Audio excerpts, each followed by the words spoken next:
যতগুলো সরকার, রাজনৈতিক সরকার আজ পর্যন্ত বাংলাদেশ পরিচালনা করেছে, যদি হিসাব নিকাশ করি আমরা, যে জনগণের জন্য, দেশের জন্য বিভিন্ন রকম ভালো কাজ, যাতে জনগণ উপকৃত হয়েছে, দেশ উপকৃত হয়েছে, তার দেখবেন শতকরা 70% কাজ আপনাদের এই দল করেছে, বাংলাদেশ জাতীয়তাবাদী দল করেছে।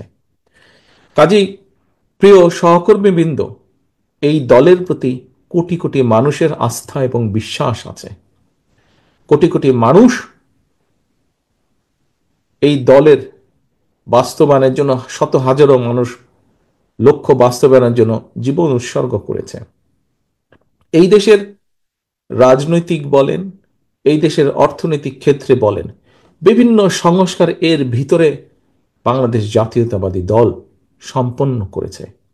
কাজেই আমি, থাকতে পারে আমাদের বিভিন্ন লিমিটেশন, থাকতে পারে বিভিন্ন লিমিটেশনের কারণে আমরা হয়তো যতটুকু বলেছি ততটুকু আমরা হয়তো অর্জন করতে পারিনি, কিন্তু তারপরেও দেখেন, বাকশাল থেকে বহুদলীয় গণতন্ত্র, দুর্ভিক্ষ থেকে খাদ্যে স্বয়ংসম্পূর্ণতা অর্জন করে বিদেশে খাদ্য রফতানি, এই দেশের, এই যে এখানে আমরা আলোচনা করেছি খাল খনন নিয়ে, এই দেশে খাল খননের মাধ্যমে কৃষকের পানির সমস্যার সমাধান করা, এই দেশের খাল খননের মাধ্যমে কৃষিতে একটি সংস্কারের প্রবর্তন করা, এই দেশের নারীদের শিক্ষার ব্যবস্থা, ফ্রি শিক্ষার ব্যবস্থার মাধ্যমে যে নারীদের এম্পাওয়ার্ড করা, শিক্ষিত করে গড়ে তোলা সমাজের একটি অর্ধেক অংশকে, এই দেশের অর্থনীতিকে শক্তিশালী করার জন্য বিদেশে কোটি কোটি মানুষের কর্মসংস্থানের উদ্যোগ গ্রহণ করা, এই দেশের শিল্পায়নের বিপ্লব ঘটানোর জন্য গার্মেন্টস সহ অন্যান্য শিল্পের প্রসার ঘটানো, এইভাবে যদি আমরা বলি, বহু ক্ষেত্রে আপনাদের এই দল, আমাদের এই দল এই দেশে সংস্কার সাধন করেছে, অথবা পদক্ষেপ গ্রহণ করেছে, অথবা বিভিন্নভাবে অবদান রেখেছে। সেজন্যই প্রিয় সহকর্মী বৃন্দ,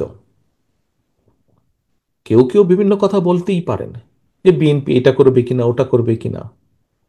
আমরা যে করব তার সবচেয়ে বড় প্রমাণ হচ্ছে, আমরা চেষ্টা করেছি অতীতে ভালো কাজগুলো করতে, সেজন্যই আমরা ইনশাল্লাহ আমরা ভবিষ্যতেও সেই কাজগুলোই করব। আমরা করেছি বলেই করব।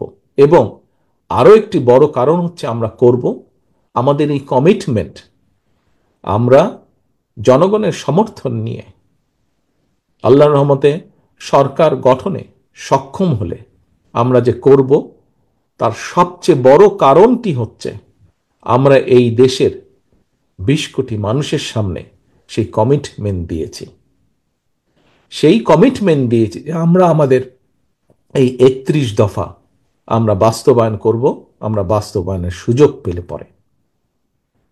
প্রিয় সহকর্মীবৃন্দ, এইটি যে বাস্তবায়ন করব তার অন্যতম আরেকটি কারণ হচ্ছে, আমরা এমন একটি সময় দেশ এবং জাতির সামনে 31 দফা উপস্থাপন করেছি, যখন কেউ স্বৈরাচারের বিরুদ্ধে, স্বৈরাচারের রক্তচক্ষুকে উপেক্ষা করে কথা বলার সাহস রাখত না, সাহস করত না। সেই স্বৈরাচারের বিরুদ্ধে রক্তচক্ষুকে উপেক্ষা করে আমরা বলেছি আমরা তত্ত্বাবধায়ক সরকার প্রবর্তন করব। সেই স্বৈরাচারের রক্তচক্ষুকে উপেক্ষা করে আমরা বলেছি আমরা এই দেশে উচ্চকক্ষ বিশিষ্ট সংসদে একটি কক্ষ তৈরি করব। এরকম আরো অনেকগুলো কথা, 31 দফার মধ্যে অনেকগুলো কথা আমরা সেই স্বৈরাচারের রক্তচক্ষু উপেক্ষা করে বলেছিলাম। প্রথমেই আমি বলেছি, প্রত্যেকটি মানুষ গণতন্ত্রের ছায়াতলে, প্রত্যেকটি মানুষ তার নিজস্ব মতামত, বক্তব্য রাখতেই পারে, ভিন্নতা থাকতেই পারে আমাদের সাথে, মত পার্থক্য আমাদের সাথে থাকতেই পারে, সেটি কোনোই সমস্যা না। জনগণের স্বার্থে, দেশের স্বার্থে বিএনপি সব সময় রাজি আছে যে কোনো কাজ করতে। আমাদের 31 দফার মধ্যেও আমরা বলেছি যে এটি শেষ নয়, এর সাথে যদি, এর ভেতরে যদি ভালো কিছু কেউ প্রস্তাবনা দেন, নিয়ে আসতে পারেন, অবশ্যই আমরা দেশ এবং জনগণের স্বার্থে সেটি গ্রহণ করব। আমারটাই আমি রাখবো, কারোটা আমি গ্রহণ করব না, এটি আমাদের কথা না, এটি আমাদের পরিকল্পনাও না। আমরা অবশ্যই বারে বারে বলছি, প্রতিবার আমরা বলছি, দেশের জন্য, দেশের মানুষের স্বার্থে বেটার কিছু, ভালো কিছুর জন্য যদি ভালো কিছু কেউ নিয়ে আসেন, অবশ্যই আমরা সানন্দে সেটি গ্রহণ করব। টেক ব্যাক বাংলাদেশের সামান্য একটি অংশ অর্জিত হয়েছে, সম্পূর্ণভাবে কিন্তু এখন আমরা অর্জন করতে সক্ষম হয়নি। আমার দেশের মানুষ যখন তার রাজনৈতিক অধিকার প্রয়োগ করতে পারবে, যখন আমরা বলতে পারবো এই দেশের মানুষের রাজনৈতিক অধিকার কম বেশি প্রতিষ্ঠিত হয়েছে, আমার দেশের মানুষের অর্থনৈতিক স্বাধীনতা যখন কম বেশি প্রতিষ্ঠিত হয়েছে, তখনই আমরা বলতে পারবো শুধু স্বৈরাচার পালিয়ে গেছে, টেক ব্যাক বাংলাদেশের একটি সামান্য অংশ অর্জিত হয়েছে। এখনো কিন্তু বহু পদ বাকি, বহু কিছু অর্জন করা বাকি।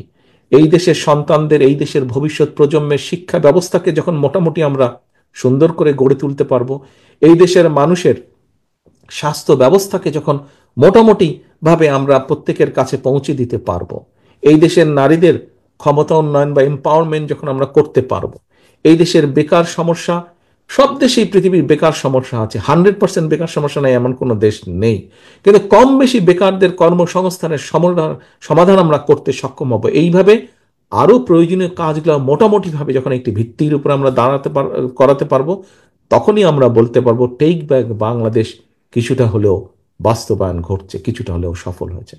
এই দেশ 20 কোটি মানুষের দেশ, 20 কোটি মানুষের দেশের কার্যক্রম বাস্তবায়ন করতে হলে আপনাদের প্রত্যেককে স্ব অবস্থান থেকে কার্যকরী পদক্ষেপ গ্রহণ করতে হবে।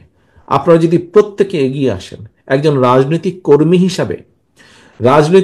কর্মী হিসাবে আজকে আপনাদের দায়িত্ব হচ্ছে আমার, এবং আমি আমার দায়িত্বের কিছুটা পালন করতে সক্ষম হয়েছি, যারা ঢাকা থেকে এসেছেন তারা কিছুটা পালন করতে সক্ষম হয়েছেন, বাকিটাও কিন্তু আপনাদেরকে করতে হবে। অর্থাৎ এই 31 দফাকে মানুষের কাছে, আপনার এলাকার মানুষের কাছে, ঘরে ঘরে, পাড়ায় পাড়ায়, গ্রামে গ্রামে, ইউনিয়নে ইউনিয়নে, থানায় থানায়, পৌরসভায়, প্রতিটি ওয়ার্ডে আপনাদেরকে পৌঁছে দিতে হবে। সেই কাজটা কিন্তু আপনাদেরকে করতে হবে। এই অদৃশ্য অনেক শক্তি কিন্তু, অদৃশ্য অনেক শত্রু বা প্রতিপক্ষ কিন্তু আজ আস্তে আস্তে দৃশ্যমান হচ্ছে। আমরা যদি আমাদেরকে ঐক্যবদ্ধ না করি, আমাদের ভিতরে কেউ যদি কিছু কিছু কাজ করে থাকে যেগুলো জনসমর্থনযোগ্য নয়, তাহলে তাদের বিরুদ্ধে ব্যবস্থা নিতে হবে, তাদেরকে সরিয়ে দিতে হবে, তাদের সাথে সম্পর্ক রাখা যাবে না। আমরা যদি এই কাজগুলো না করি, আমরা যদি নিজেরা ঐক্যবদ্ধ না হই, প্রিয় নেতৃবৃন্দ, আমরা তাহলে আমাদের 31 দফা বাস্তবায়ন করতে হয় পারবো না। যদি 31 দফা বাস্তবায়ন না করি, তাহলে আপনার যে গত 15 বছর ধরেন, 15 বছরকেই যদি আমরা ধরি, 15 বছরের যে আপনার ত্যাগ, 15 বছর যে আপনার উপরে অত্যাচার, নির্যাতন, যে কষ্ট, সকল কিছু বৃথা হয়ে যাবে।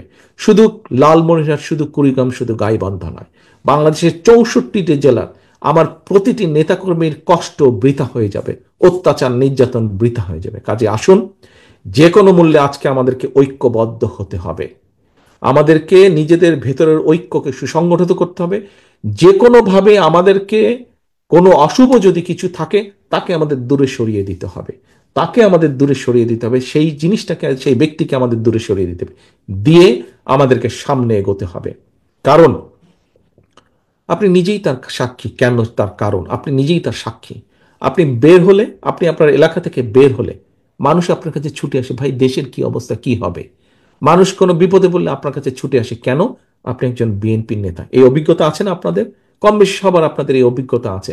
আপনার এলাকার মানুষ, আপনি বের হলে এলাকার মানুষ আপনাকে সালাম দিচ্ছে, আপনার কাছে জানতে চায়, ভবিষ্যৎ সম্পর্কে জানতে চায়। কেন? কারণ আপনি এবং আপনার মাধ্যমে আপনার যে এই প্রিয় দল, বাংলাদেশ জাতীয়তাবাদী দল, এর উপরে মানুষ আস্থা রাখে, বিশ্বাস রাখে। কাজে মানুষের এই আস্থা বা বিশ্বাসকে কোনোভাবেই আমরা নষ্ট হতে দিতে পারি না, এবং তখনই আমরা সক্ষম হব এই আস্থা এবং বিশ্বাসকে ধরে রাখতে, যখন আমরা আমাদের নিজেদের ঐক্যকে সুদৃঢ়ভাবে ধরে রাখতে পারবো।